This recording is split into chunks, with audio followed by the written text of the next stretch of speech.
Tout a commencé le 7 octobre 2023 où le mouvement islamiste et nationaliste palestinien Hamas a mené une attaque sans précédent dans le sud d'Israël entraînant la mort de 1205 personnes, en majorité des civils, selon les chiffres officiels israéliens.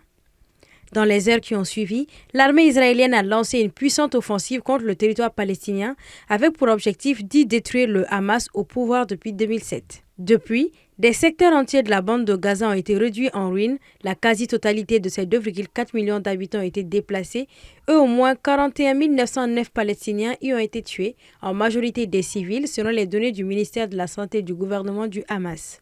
Désormais, la guerre s'est étendue au Liban avec plus de 2000 morts et environ 1,2 million de déplacés qui s'accompagnent d'une escalade entre Israël et l'Iran, alliés du Hamas et du Hezbollah après le tir de 200 missiles le 1er octobre contre son territoire par l'Iran.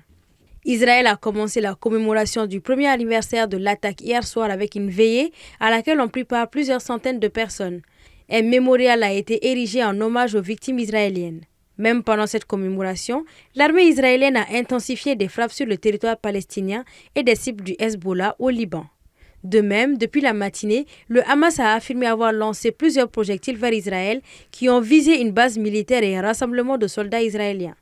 Le Hamas a également annoncé avoir lancé des tirs de roquettes sur Tel Aviv dans le centre d'Israël. Le président israélien Isaac Herzog a appelé le monde à soutenir Israël dans son combat contre ses ennemis. Quant au Premier ministre Benjamin Netanyahou, il a, dans une adresse aux Israéliens, affirmé tout faire pour qu'il n'y ait plus jamais de 7 octobre dans la vie d'Israël.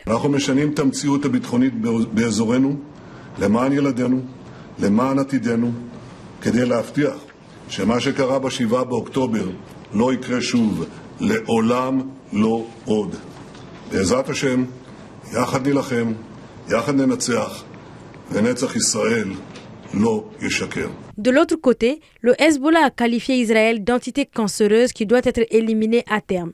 Les responsables du Hamas affirment que l'attaque a ramené Israël à la case départ. هذا الطوفان أعاد الكيان الصهيوني إلى نقطة الصفر وهو يعبر عن ذلك أنه يعيش حرب وجود، حرب وجودية هزت ثقته، دمرت نفسيته، أفقدت الشارع الصهيوني بالثقة بالنفس. الطوفان رد طبيعي على الاحتلال وتسارع مخططاته في الاستيطان والحصار والعدوان على الأقصى وتصفية القضية وتصاعد جرائم التنكيل بالأسرى.